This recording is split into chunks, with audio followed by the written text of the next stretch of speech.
Start a video. Hey guys, welcome back to the channel. Today, we're tackling a situation that can be incredibly frustrating and confusing. You're texting a girl. Everything seems to be going great. The conversation is flowing, and then, suddenly, silence. She just stops replying. Your mind starts racing, right? Did I say something wrong? Is she not interested anymore? Should I text her again? It's a tough spot to be in, and it can really mess with your confidence. But here, as the good news, this silence doesn't have to be the end of the story. In fact, if you handle it the right way, you can not only get the conversation going again, but also make yourself even more attractive in her eyes. It's all about understanding the psychology behind the silence and making smart, confident moves. So, if you've ever been left on read and want to know the absolute best way to turn things around and reignite her interest, you're in the right place. Stick with me, because by the end of this video, you'll have a clear step-by-step game plan. Alright, let's get into it. The first and most crucial step when she stops replying is this: do absolutely nothing. I know. This sounds completely counterintuitive. Your gut is probably screaming at you to send another message. A, hey, you there? Or maybe even a funny meme to try and jolt the conversation back to life. But trust me, this is the single biggest mistake you can make. It screams neediness and a lack of confidence. Think about it from her perspective. People get busy. Life happens. Her phone might have died. She might have gotten a call. She could be swamped with work. Or maybe she just needed a break from her phone. There are 1,000 possible reasons for the silence, and most of them have nothing to do with you.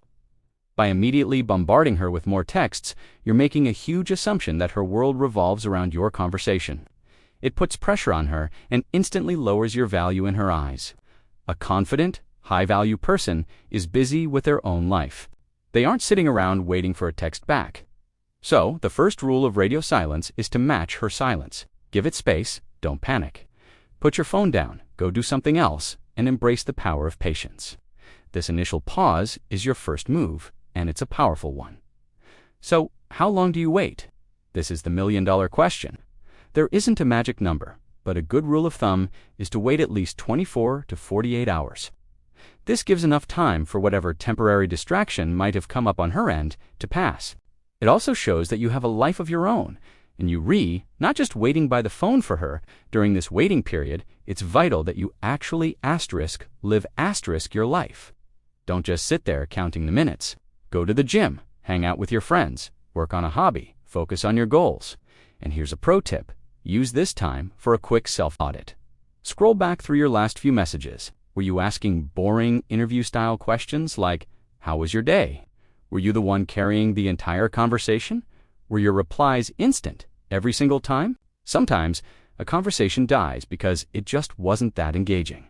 Be honest with yourself. If your texts were dry, it's a good opportunity to think about how you can be more playful, witty, or interesting in the future. Remember, texting is a two-way street. Your goal is to create fun, light, and engaging interactions, not to conduct an interrogation. This period of silence isn't just about waiting for her. It's about resetting the dynamic and preparing for your next, much stronger move. Okay, so you've waited a couple of days. You've been patient, you haven't double-texted, and you've been busy with your own stuff. Now, it's time to re-engage. This is where most guys go wrong again. They'll send a text that directly references the silence. Like, "Hey, haven't heard from you in a bit?" Or, "Did I say something wrong?" This is a mistake. Why? Because it puts her on the spot and forces her to explain herself, which can feel accusatory and awkward.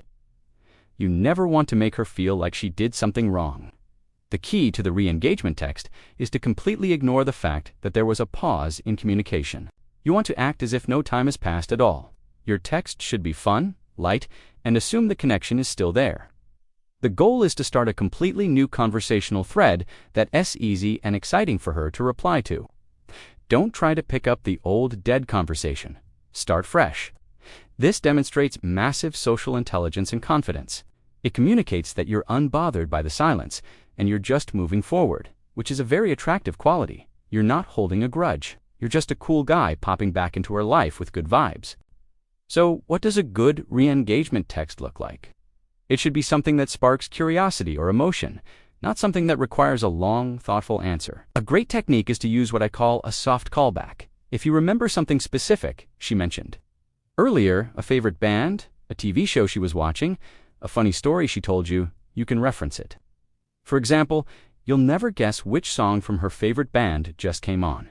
Made me think of you. Hope you're having a great week. This is perfect because it's personal.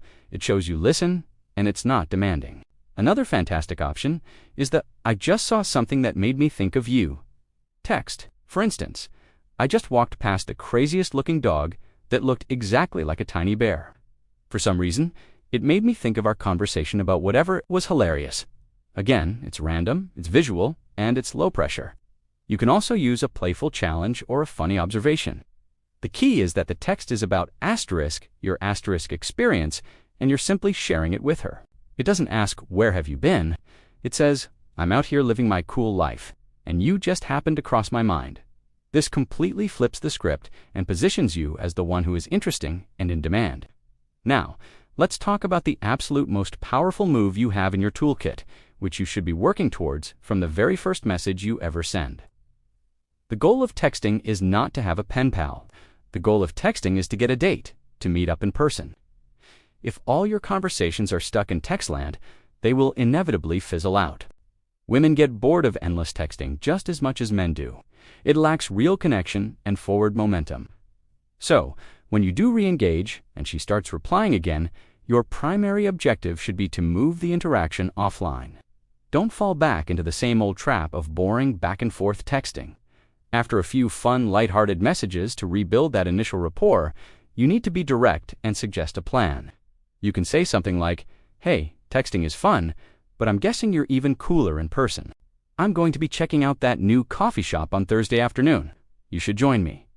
Notice how this is structured. It's a statement, not a question. It's confident. You're not asking, "Would you maybe like to get coffee with me sometime if you're not busy?" That's weak. You're saying, "I am doing this cool thing, and you are invited to join me." This implies you have a life and plans, and she can be a part of it. It takes all the pressure off her. Her answer is a simple yes or no to joining your existing plan. This is a massive power shift. You're leading, and that's an incredibly attractive trait. By focusing on the date, you make the communication purposeful and exciting, dramatically reducing the chances of her ghosting you again. So, to quickly recap the whole strategy, when she stops replying, step 1, do nothing. Embrace the silence for at least a day or two and focus on your own life. Step 2, when you're ready, send a fun, light, low-pressure re-engagement text that starts a brand new conversation. Ignore the fact that there was a pause. And step 3, once the rapport is re-established, confidently lead towards a date. Don't get stuck in the texting trap. Remember, her silence is often a test, not a conscious test, but a subconscious one. She's gauging your reaction. Are you going to be needy and insecure? Or are you going to be a confident, unbothered man who has options and a life of his own? By following these steps, you're not just playing a game, you're genuinely demonstrating the qualities that make a man attractive: confidence, self-respect, and leadership. You're showing her that your emotional state isn't dependent on her replies. And paradoxically, that's what will make her want to reply to you more than ever. This is about changing your mindset. Stop seeing her as a prize to be won and start seeing yourself as the prize. When you operate from that frame of mind, you'll naturally act in more attractive ways, and you'll find that these situations of being left on read happen far less often. And when they do, you'll know exactly how to handle it with style and grace. Thank you so much for watching. I hope this framework was genuinely helpful for you. If you got any value from this video, I do really appreciate it. If you could hit that like button, it helps the channel out a ton. And if you want more advice on communication and building amazing connections, make sure to subscribe and turn on notifications so you don't miss a thing. Drop a comment below and let me know if you've ever been in this situation and how you handled it. I'd love to hear from you. Until next time, take care and stay confident.